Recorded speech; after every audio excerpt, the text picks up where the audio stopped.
Our guest is one of the, may I say, superstars of Australian screen. I say that partly because it's accurate, but also to embarrass her a little bit. Claudia Karvan, thank you so much for joining us this morning. Oh, lovely to be here. The superstar word, a bit awkward. Oh, a little bit awkward, yeah. I think of kind of football players or something when you hear superstar. Really? Yeah. Could a TV actress whose best work has shown almost exclusively on pay TV in this country, is the word superstar available? Yeah, we're not really. No, not really. But if you are looking for TV is probably the most successful medium for actors in this country, I reckon. If you're going to stay here, they get the biggest audience. And also for someone who you've acted on TV, you've read other people's words, you've written your own words and read them, you've written other words for other people. It's a complex beast, TV.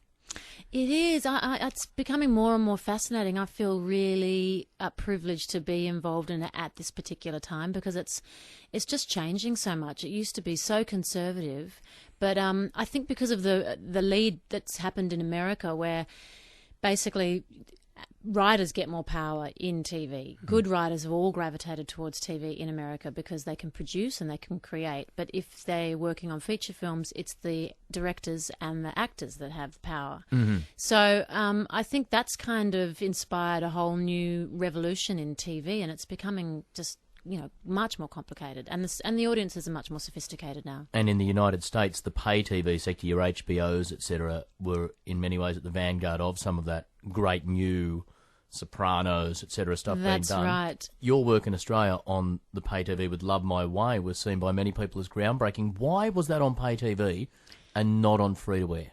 Well, I mean, the same reason is that, subscription television wanted to occupy that HBO territory and create an alternative for, commercial television.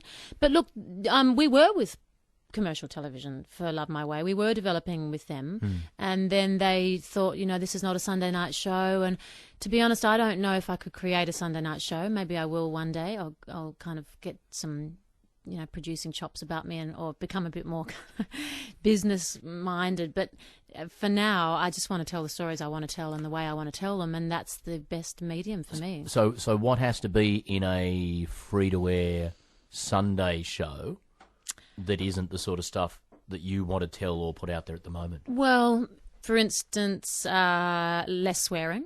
Mm-hmm. Maybe the ideas have to be a little bit more streamlined, shall we say? Often you have to use a stable of their actors because that are recognisable on their network. Whether for Love My Way on Foxtel, we were first cab off the rank. They didn't have a stable of actors, and we used a lot of theatre actors and people that weren't readily recognisable on TV. We just had more reign. And what a cast it was. Brendan Cowell, Dan Wiley, Asher Keddy, Gillian Jones, yourself. Max Cullen, Lynette Curran, fantastic actors, and a lot of theatre-based actors, and they're just, they're fabulous. And with Love My Way, you wrote? No, I go to great pains to explain I don't do any of the writing. None of it? No, but it was your idea and you directed it? Yes, my idea, but the very germ of the idea was mine, but the creative credit goes to Jacqueline Persky, John Edwards and myself. Basically, I sit in what's called the writer's room, which is the great thing. But not holding a pen. Not holding a pen. Sometimes, if I draw the short straw, I'm holding the black texter, and we have a big whiteboard, and we do the big arcs for the stories, and we come up with details for scenes, and it is like the holy grail of creativity. It is so much fun. Have you ever watched a show called 30 Rock? Yes. The writer's room in 30 Rock. That's an exaggerated version of. It is like a gang of, people who love to talk, people who love to share very intimate details about their own life, and then allow you to customise them to, make great stories. And it's an adult version of a group of 5-year-old kids going, "No, I'll be the princess, and you can save me from the dragon." Absolutely, and I get to kiss him. But the thing was, Love My Way had a tremendous amount of your creative input into it? The lead actress. It did. I mean, I remember the very first meeting when, John Edwards said to me, look, we'd done Secret Life of Us together. I'd had a child and I just felt like I'm involved with all these 20-year-olds and I didn't feel like a 20-year-old anymore. And I said, well, look, I'd like to do a show about 30-year-olds and the legacy of long-term relationships and blended families and which is what I was living in. I'm a stepmother and we're very close to the mother of, my stepchild. And so I wanted to kind of depict that on television. And there was a great article on the cover of the Good Weekend called Happily Divorced. And it was all about all these fantastic, massive families that just kept on growing with every new ex and every new spouse. And yet they were cordial, it wasn't Kramer versus Kramer anymore. So I wanted to grab, talk about that sort of stuff. So that was the impetus behind that. And then this one, Spirited, we wanted to kind of deal with moving away from social realism, I guess. It's fair to say that there are aspects of Spirited that are not socially realistic. Yes, that's right.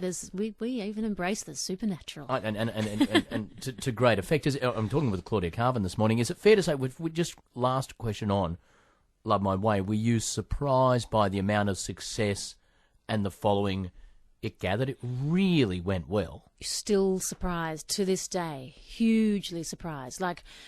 My greatest fear, and it was realised in a bloody Australian article. The very first review we got came out in the Australian, and it basically went to great lengths to explain that it's navel-gazing, it's middle-class crap. Oy. And it was like a kick in the guts. And so I thought, oh no, that's my worst fears realised. But it, then, as history tells, it got great awards, and people still buying the box sets and coming up to me and having just discovered it.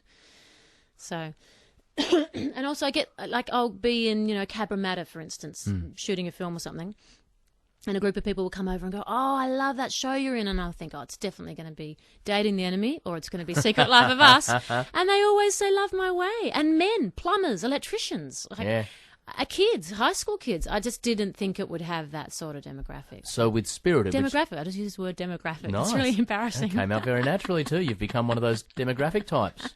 I think you're called demographers. Oh, sorry. No need to apologise for using the word demographic on this show. That word appeals very much to our demographic. Spirited embraces the supernatural, a little bit more funny, a little bit more silly, but at the same time, big chunks of it that aren't silly. Yeah, definitely silly, but also got a kind of an edge of melancholy about it, because I think...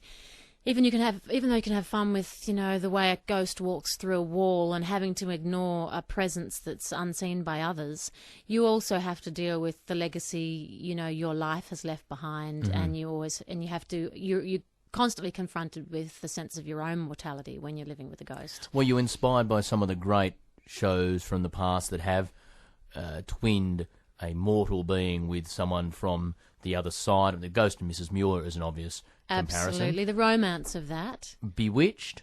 Someone described the show as the tone of the show is quite unusual, and they've described it as a cross between Bewitched and The Office. Okay. What about, you remember Mr. Merlin? The one from America in the 80s of a really old guy who was a sort of wizard who teamed up with that kooky guy in his young 20s. Vaguely. Mork and Mindy was a favourite. There you go, Mork and Mindy. Bewitched, what was it? I Dream of Jeannie was a favourite. Absolutely. Now, a fascinating aspect of your life that some people might not know, you grew up the son of a King's Cross... The son of? No, I'm a daughter. Very good point. Very good point. The son of, in the sense of, he was a man, you were a girl. Yep. Some people call that daughter. The daughter of a King's Cross nightclub owner, bar owner. What was right. Arthur's?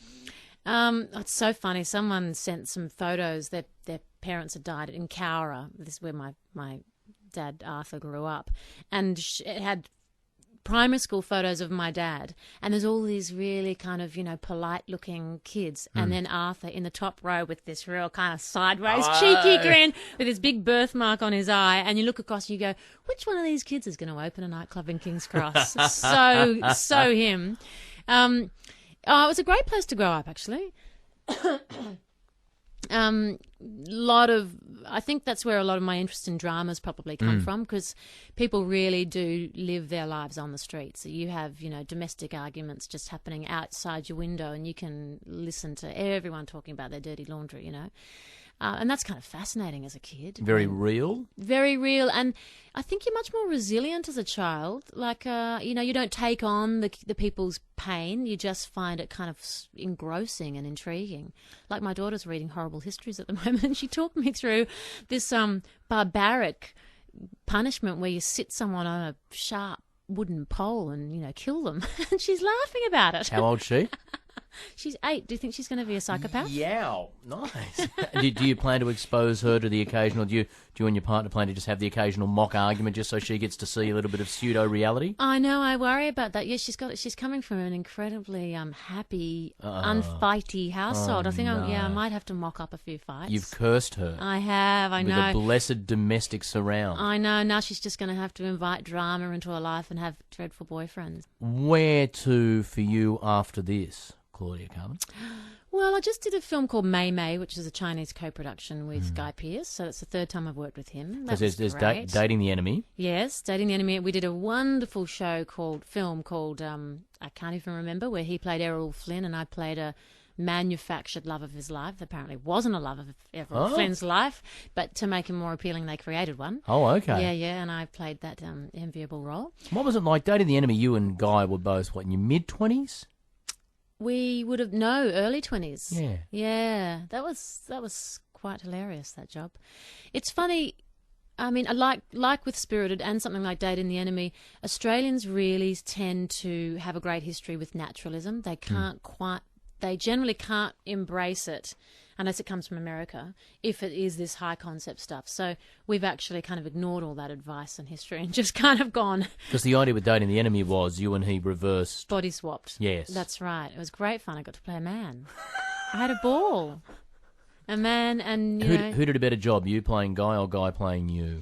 Well, the reason why I'm going to answer me playing Guy is because we had this fantastic rehearsal process where he played all my scenes as him and I just had to copy him, and he did a better job of that. So I got better material to copy. So you were better at playing him because he was better at being him than in that character than you were at being you. Yeah. I think I created a bit of a crazy, uptight character, and I think when he had to copy it, he didn't have as good raw material. I got very confused then. That was almost as confusing as the result of the election that we don't know yet. Well, thank you so much for talking to us this morning. Spirited on the W Network is your latest thing, and I get the impression you got a few things in the pipeline, haven't you? Yeah, I actually had a fantastic idea last night for a series that Can you I'm share really excited about. Well, look, I'll give you one idea. Everyone listening promises not to nick this.